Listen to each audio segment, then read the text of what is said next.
How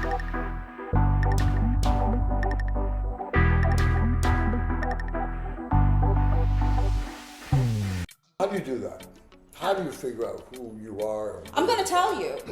Great question, Dave. I'm going to tell you, when I first started my journey, I realized in order for me to figure out who I was and where I was going and why I was the way that I was, because first I had to figure out, I'll tell you, I wanted to know where I had this idea of where I was going, but I hindered myself from getting there. And the reason why was because of my attitude. I had this bad attitude in my 20s, early 20s. I had a chip on my shoulder. Life wasn't fair to me. And I had developed bad habits. Plus, I had gotten habits from my parents. And so it's not until I sat down and really started dissecting all my bad habits, and I didn't sugarcoat my habits. So, if you met me and you said, Denise, you're a real piece of work, I wouldn't even be mad at you because I know I am a piece of work. I am one of the hardest people to deal with. So I had to sit down and look at all my bad areas, all my good areas. I had to ask myself, where did they come from? Were they something I developed by myself, or was it something that I had inherited from my parents? And so once I got to have an idea of all of that, then I moved on to, okay, well, now that I've identified all these problem areas, because this is the reason why I haven't gotten to where I am yet. And I'm going to work on being more patient. I'm going to work on not everything that comes into my head needs to come out of my mouth. I'm going to learn self-control so that you can't come into my space and get me to react. And so I started working on the bad parts of me and trying to highlight the good parts of me. And I gave myself grace for certain things. Like, I'm an aggressive person by nature. I'm aggressive because my father is an aggressive person, and I was raised by my father. I was not raised by my mother, who is this, sweet, praying woman. Instead, I have the aggressor to raise me. So that I couldn't be mad at myself for that type of behavior, but now I had to figure out, because I look at my dad, I see how aggressive he is, I see how far he's gotten in life with that type of attitude. And do I really want to walk the footstep of my dad? Absolutely not. I'm supposed to be better than my dad. So then I started working on how do I figure out not to be as aggressive? How to tone down that aggression. And so you once you realize your strong suits, your good suits, all of that, you start working on it, because at the end of the day, you need to get to this point in life. And the only way you're going to get to this point is by adjusting yourself. And so I adjusted. And so I got rewarded each time I adjusted. Either whether you want to believe God or the universe, something rewarded me. I realized that when I was nicer to people, people were nicer to me. Opportunities were open to me. I was learning things. People would give me information, So I was being invited into rooms that I didn't realize I would ever be in, because I had changed. I had adjusted myself. And so that's why I really do believe that if you can make changes in your life, and the only way you can make changes is when you identify what is hindering you from getting to where you are. So what you did, I don't know if you realize it, but you did what hundreds of thousands of alcoholics have done throughout since we know about AA. Because there was a man that lived, however, hundreds of years ago, Francis, who became adopted as a saint by the Catholics, Saint Francis of Assisi. And Saint Francis was an alcoholic and a womanizer and that kind of thing. And he saw the badness of his ways, and he ended up becoming a saint. Right. The alcoholics through AA have adopted his prayer. and his alcohol, the prayer is, God, grant me the serenity Yes. to change the things that I can, the wisdom to, to know the things I can't, change, something to this effect, and to know the difference between the two. Right. Like, what can I change? What can't I change? Because I'm wired this way. Right. Okay. I understand it's not always good behavior, so I'll work on that. But at the end of the day, my temperament is the way it is. Right. Yeah. But I met. Excuse me. I remember when I met my other half, right? And Chuck.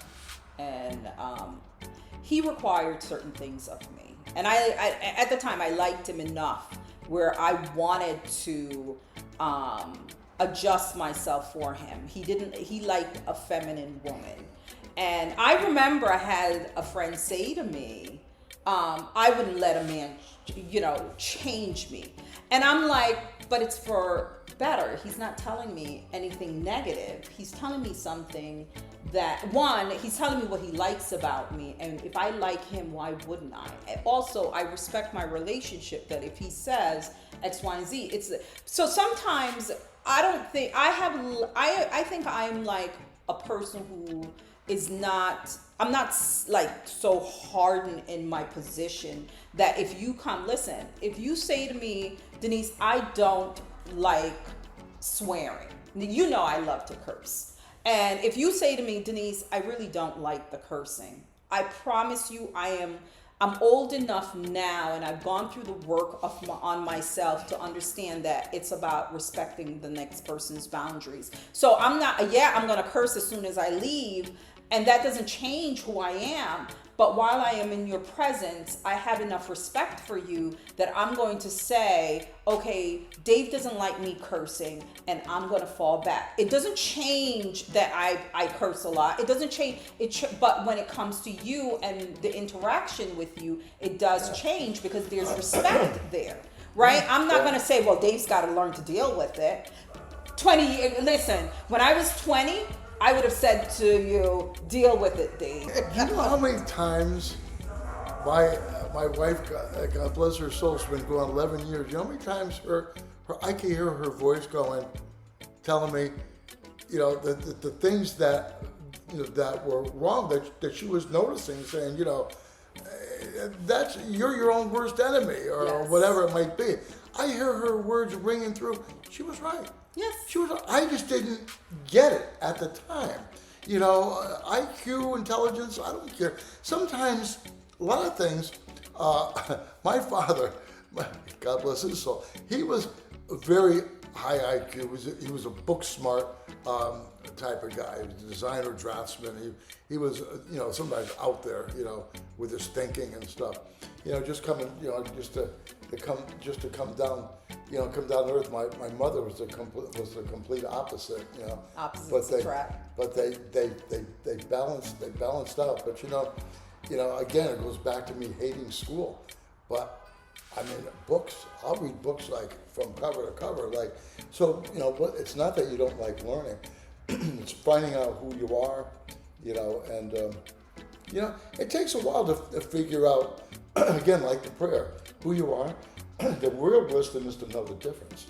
Right. What can I change about me, and what doesn't really need that much changing. Right. Do you know how many times I've said to people, "Who are you?" and they lead with a title? When I was a business consultant, that's one of the things. Like I had my own approach to things, and I would ask the question, "Tell me about who you are." And they would start with title, like, well, I'm Dave, I am an esthetician, I'm a father, Those are all titles. I can take those from you. But who are you? Who is the core of who Dave is? Well, a lot of it, it's subjective. I mean, I am a woman. I've learned patience. I can tell you who to the core I am. I try to do the best and be a good person. I strategize everything in my head. I have a way of looking at myself. So how is that helping you to become more successful?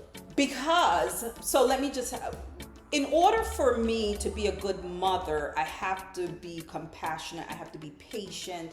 I have to be, all these characteristic things. That's what makes me a really great mom.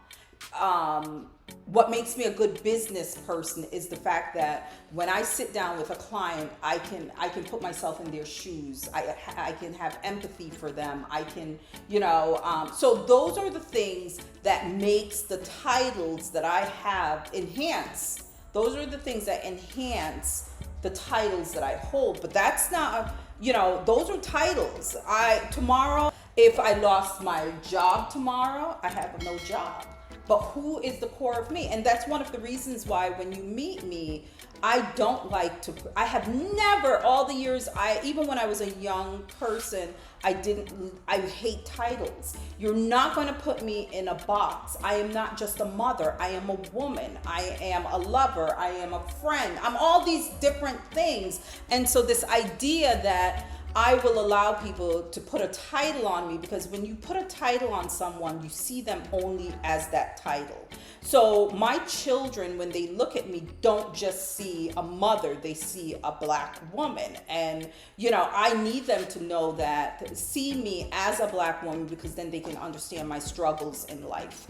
I need them to see me as, a compassionate person. I need them to see all the characteristic things that creates Denise Leckie, because that is what enhances me being a good mother. But if they only look at me as just mom, they don't think I'm going to make mistakes. They hold me to this high bar that I'll never be able to reach. I need them to understand I carry all these emotional baggages when I was younger. But it is strange, but to get back to knowing who you are, let me throw a wrench in your theory. Okay. All right, because here I grew up with my grandfather, who was Jewish.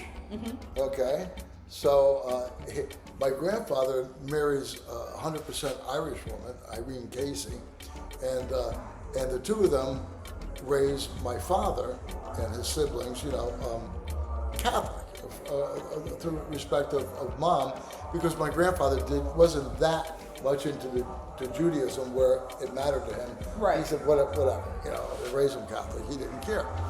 Well, we're talking about back in those days, in the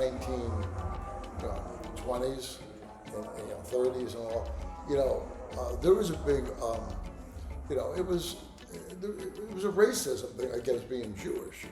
You were really discriminated against. There used to be a thing in newspapers where you'd have classified ads in the back, and you would have help wanted, and it was very common to see Jews need not apply, that kind of thing. That's unheard of today, but yeah, it was real. So my father, fearing that my mother wouldn't date him because he with a Jewish name. Right. My grandfather went so far as he wanted even to change his last name, because so not sounding so ethnic. But so my father lied and he said he wasn't Jewish, and then it came out later he was. Well, here's how life goes. Fast forward to the 21st century. We've got DNA testing. Well, guess what?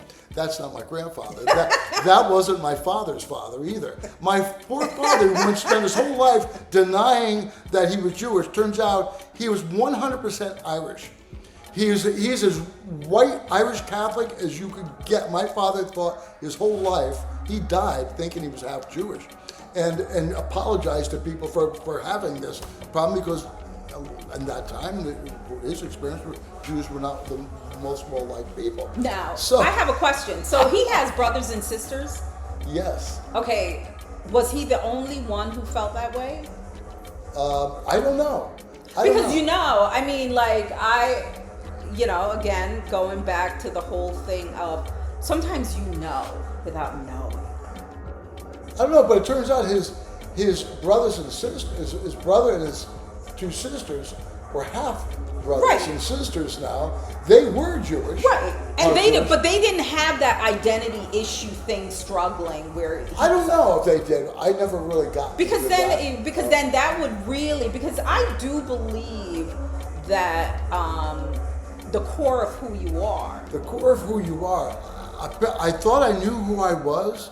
It wasn't who I was. And I'll tell you, I went to a Catholic school, and one day the nun went around, I'll never forget this, she went around each person, you had to say your nationality. Right. You know, it was very big, you know, I'm 60%, I'm Italian and Irish, I'm, Polish and blah, blah, blah. Came out to me, I'm horrified. You think for a minute in Catholic school I'm going to say, I'm Jewish and I'm, Right.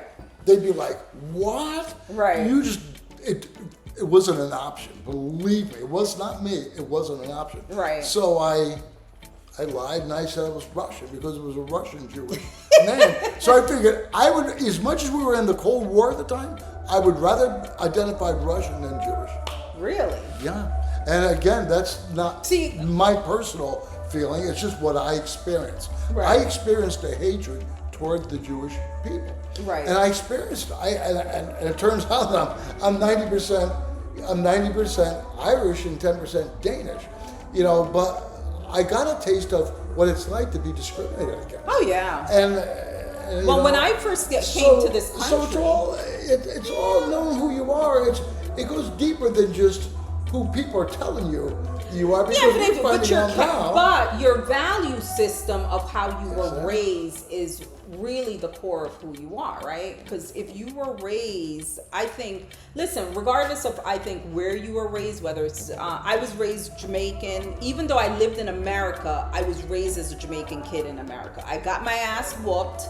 I had rules where I had to learn to wash, cook, and clean at the age of 7. There was no such thing as, oh, she's a child. When I saw friends at 7 playing outside, there was no playing. I had to learn certain things because in my country, if you were that age, you would learn it. And so for me, that is a part of my whole identity. Yeah, now, right, it is a part of who I am. It makes up who I have become, right? I'm self-sufficient because I was taught as a young age, my father taught me to become a self-sufficient person. So I think that even, if I found out tomorrow that my dad wasn't my dad, would it change who I am? Absolutely not. It didn't change me. Yeah, it doesn't because. And I'll tell you why, though. A lot of that has to do with, I was born again in 1956. I grew up in a different time. My generation, we woke up at 6 in the morning.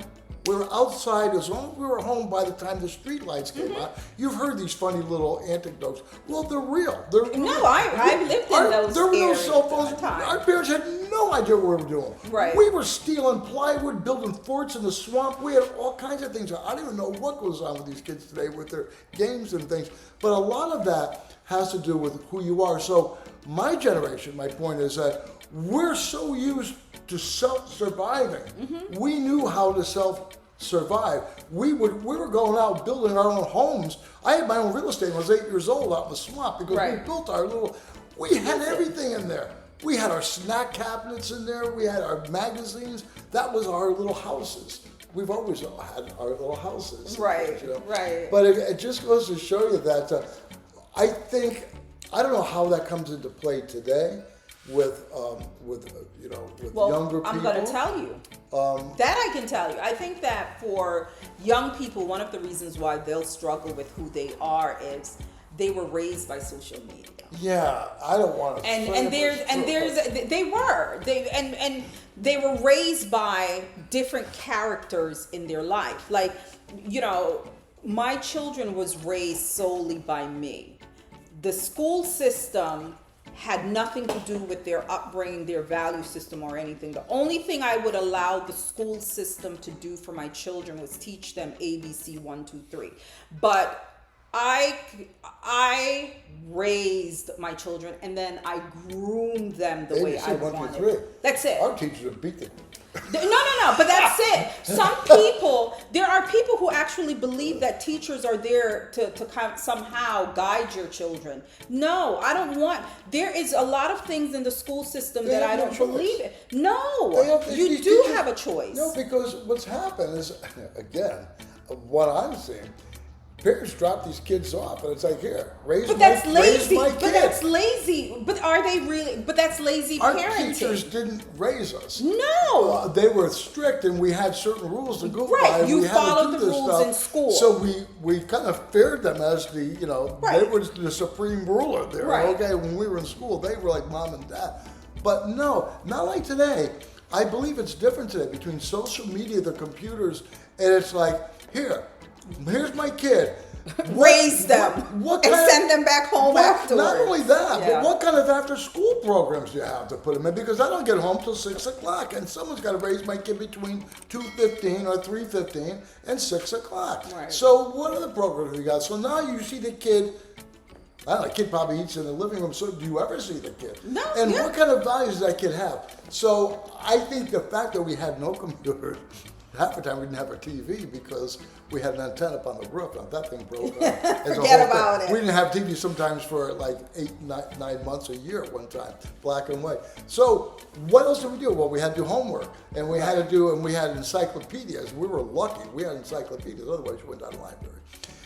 But you had to put in the effort to learn, Right. and I think a lot of that is doing younger people a big injustice. Right. Well, I think with disservice. even AI now, Oh I think my that, God.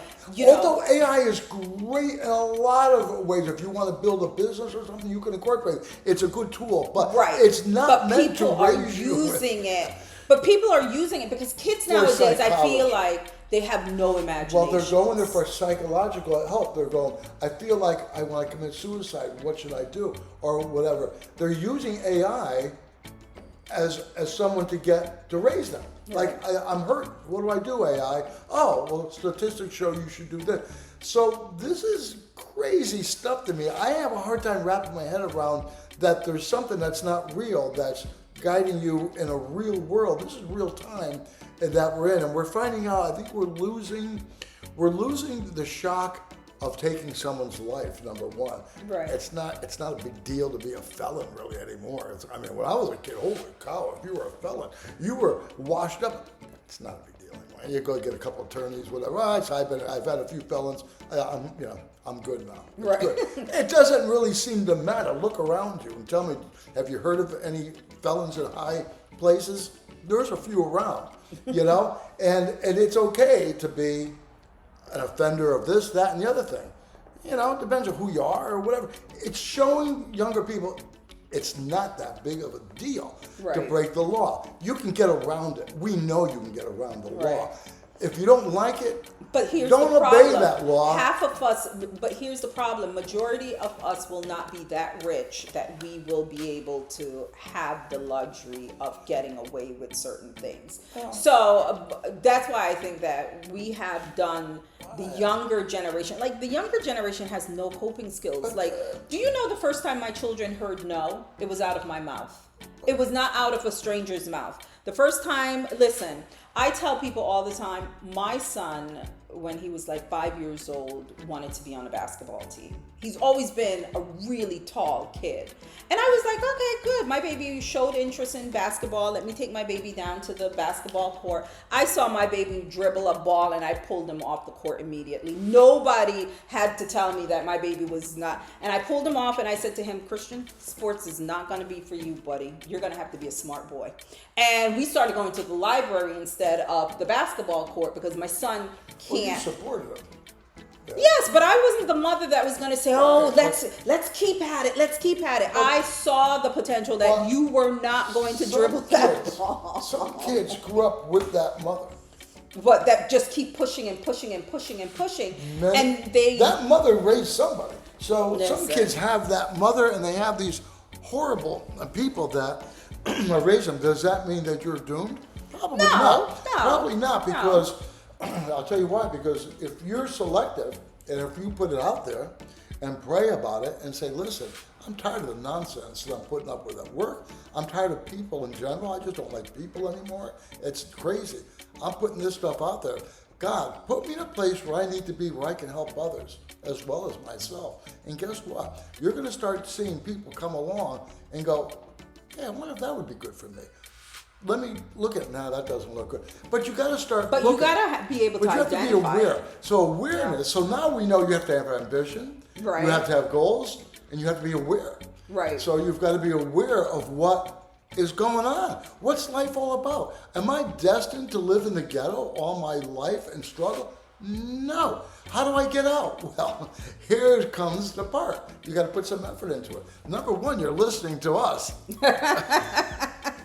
So there's There's a start. somehow you found me. There all you right? go. And There I you found go. you. So you laugh, but maybe not me or Denise, but there could be somebody that when I went to school, the religion was in every subject, and we used to, and the nuns, and then it turned out to be lay teachers later on. It's going back in the 60s. There was always the case where they say, there's a knock at your door, and you open the door, and there's this dirty, bearded old man, swearing, and he's hungry and he needs food, and you slam the door in his face, and you get the hell out of here. Right. Now, we were taught that could have been Jesus. That Right. could have been God. You don't know who you're You entertaining. don't know who that person could have been. Right. I've met people that I gotta do a second guess and go, ooh, wow, what was that real?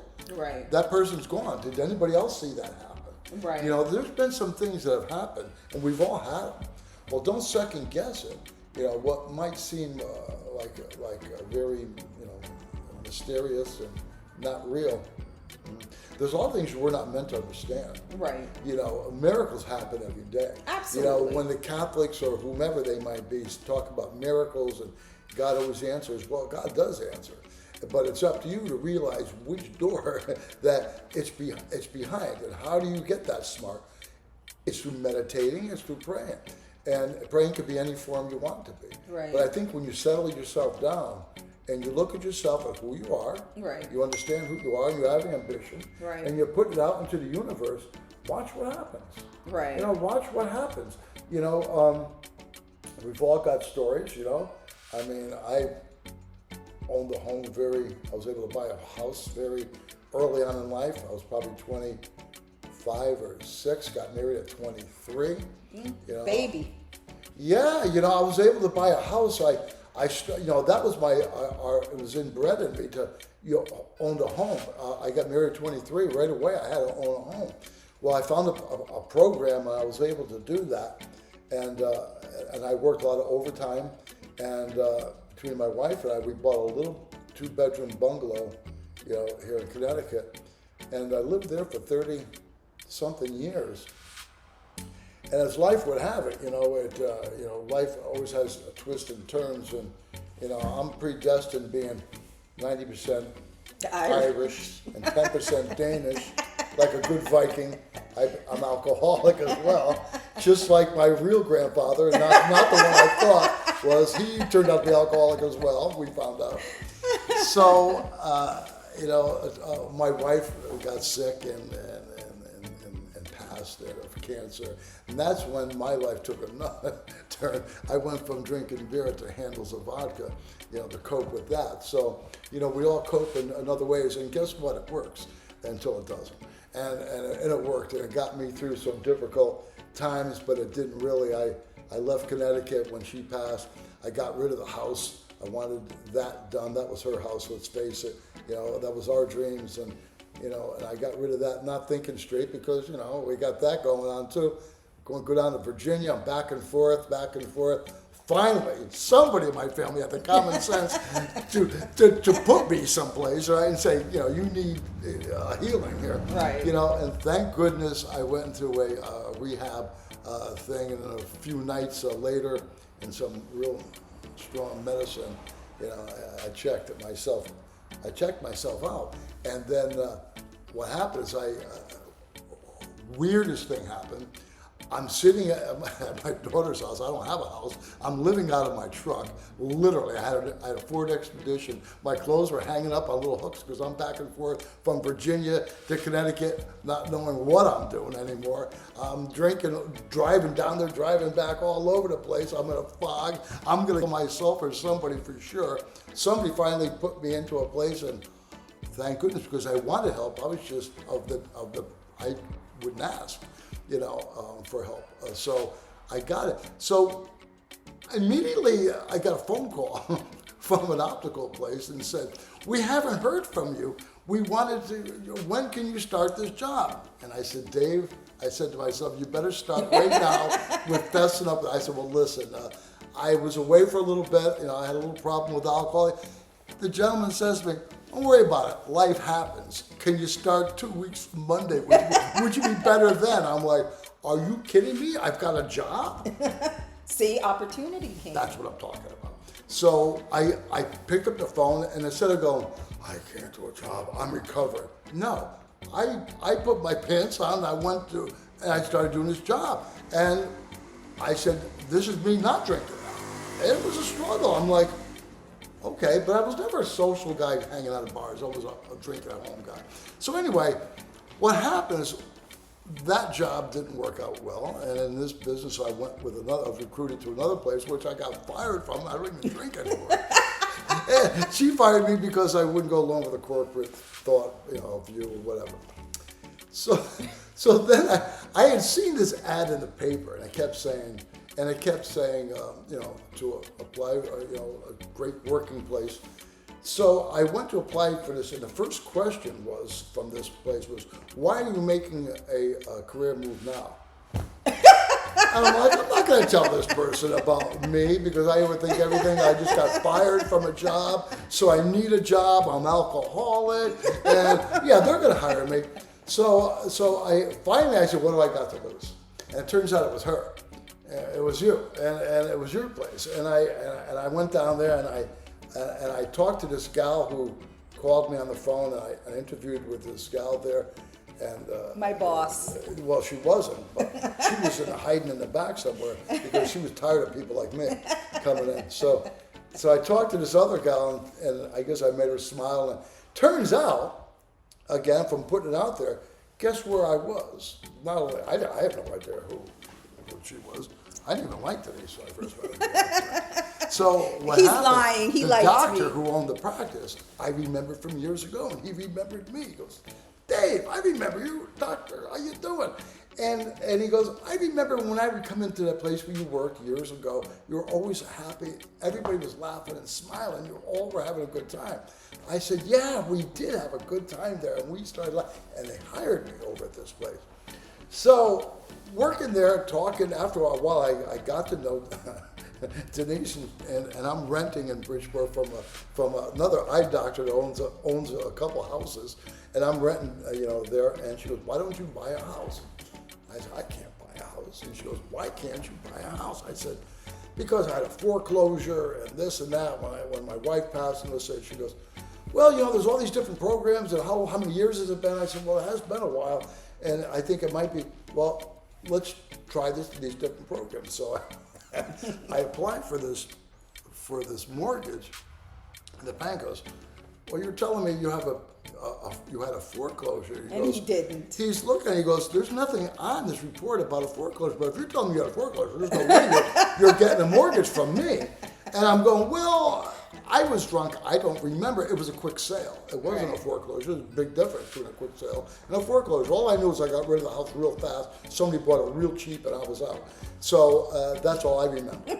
And turns out I was wrong, and which is another reason why you should go. And I told him to shut up. She told me to. So I went and looked at this condominium. I went to my house. I said, "Never own a condo." I looked at this condominium, and it needed work. It was a fixer-upper. I'm like, they were talking that it had mold, and at one point someone was renting it, and I said, "I'm not getting into this mess."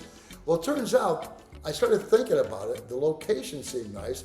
I'm from this town, but this was way far away from where I was working. I'm like, you can imagine the commute I'm going to have. Oh my God, this is going to be an hour, 10 minutes each way, at least in traffic, bumper to bumper. So I looked at it. I said, yeah, I could fix this. I do like to fix up some of these things. So I bought this. I got it at this really good price. Again, God seemed to be working for me. I didn't even know what happened. Next thing I know, I own this place. Love this place now. Do you know I'm bordering a park? I didn't realize the water view was like right there. I'm like, how did I fall into this? So I got this. I would never have had it unless she said, you got to go out there and put yourself out there and try. Well, I was convinced I had foreclosures and everything else. I had no foreclosures. I had nothing. So now, not only that, I pulled equity out of that. My brother is handicapped and needs some help, and he was renting, and his rent was going up and up and up. This poor guy, blah, blah, blah. I pulled equity out of my condo, bought a second condo. There you go. In Connecticut. That's where he lives. His check covers that, and I'm gaining equity. It cost me a couple dollars because it's my brother and I'm helping him out, but I'm getting the equity, and I own 2 condos now. So I went from living in my expedition and convinced that I had foreclosures under my belt to not having any foreclosures. Now that I own 2 condos. So and a third one. So and you're going for the I'm third still one. Alcoholic, but I don't drink. I don't. Thank God, knock on wood. But life has twists and turns, and it all depends on where you're looking, and look in the right places, and if you meet the right people, opportunities are there. So, I'm not just saying that I've kind of lived it. But you have lived it. Yeah. So, that's probably why Denise has been after me for a long time. We got to do a video. Nobody wants it. He thinks nobody wants to hear about They want to hear. But I do believe that when people, Joe Schmo, you can relate to Joe Schmo. That's what makes it because, I believe that. I made all those mistakes like everybody makes. Everybody makes mistakes. But somehow, now when I go home, I'm like, I own this? And then my brother calls me, Dave, can you do my shopping for me? I'm starting to run out of stuff. I drive up to the store, I go, I own that too. Yeah. He lives there. I think of it as his place because he lives there, but I have to keep telling myself, I own that. And there's the pool and the clubhouse right across from it. I'm getting equity on this too. Yeah.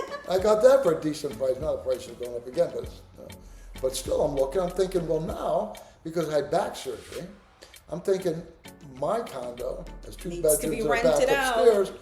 I might rent out mine for a really good price now. I'm right on the water there. I fixed it up nice. And maybe I'll get a 1 bedroom, 1 bath on the river or something. I don't know. We'll see where this goes.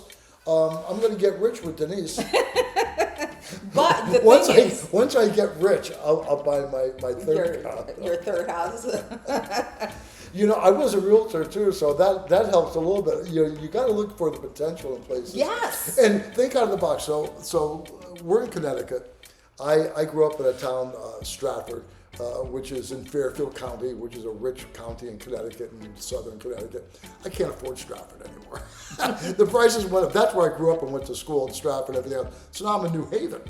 And I'm like, New Haven? I'm not living in New Haven. What are you, out of your mind? I'm not living in New Haven. New Haven, inner city. Well, I'm on what's called the East Shore, the Annex, which is part of East Haven. Not part of East Haven, but it's next to East Haven. So it's a real quiet part of New Haven down by the water. Who knew it even existed? I'm telling you got to open your mind sometimes. Think out of the box. Because that box, the opportunity, all might those be good outside opportunities they're not in the box. They're out of the box someplace. Yeah. And it's up to you to, and through prayer, through meditation, to live in a good life. Stop drinking. If you're drinking, stop it. Just don't drink. I don't mind. I actually buy beer at holidays around the house. The thing that is, when I see someone starting to get floppy and they start slurring the words, I'm out. You're done. I can't do this anymore. It hurts me. Because I was that person. I'm like, oh no, I can see me now. So that's the only thing. When I started being around people that are starting to get sloppy and they're starting to put their arm around me and stuff, I'm done. Yeah. I'm out of there because people, y'all don't realize, and myself included, how annoying drunks are. How annoying. When you get out and you get all, stop it. And your own condos to do. Yes, but that's just it. I feel like if people would just give themselves a fair chance You never know who you meet and where they'll go. With my boss that never finished high school, what an inspiration. He showed me how to handle people in a dignified way. How are we going to handle it? I thought he was going to go in there writing people up, threatening, because we're not doing a thing. Yeah. Not a thing. He was right. Yeah. Through peace.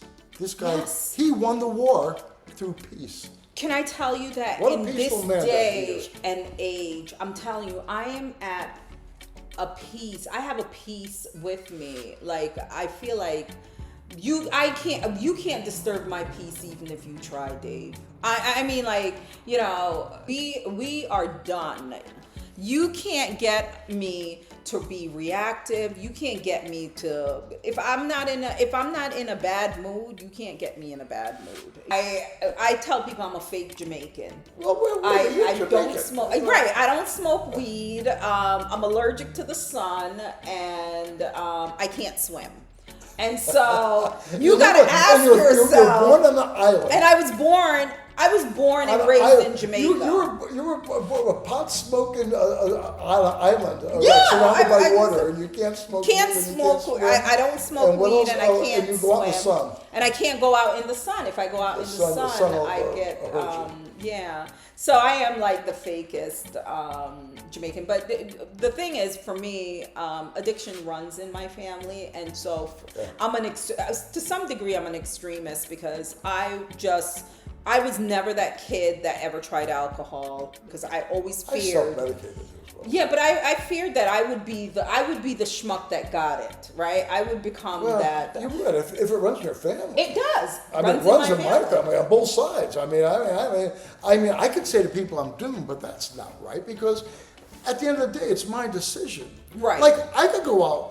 Now I'll go buy some booze and I'd probably feel real good. You know, my back wouldn't hurt anymore. Listen, at the end of the day, I'm not going to drop dead if I had 4 drinks today. It's not that kind of addiction, as we know. I had every right. I could go out and buy booze. Do I want it? There's always alternatives in life. Yes. Don't think it's a lifestyle. I know people that if I stop drinking, I can't have fun anymore.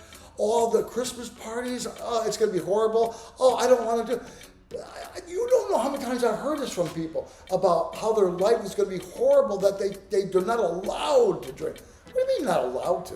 You're always allowed to. I'm allowed to. Everybody's allowed to drink. I mean, we still live in America. It's still free. There's no law that says I can't drink. It's up to me. Right. I've decided, I know me now.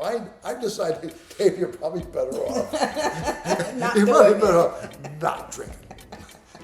It's not good for me. I have that predisposition and I think I was a nice drunk too. I don't think I was I wasn't nasty. No, I wasn't. I was never a brawler or a fighter. I didn't hang out in bar fights and then fighting with I might have argued with my wife. She was perfect for me.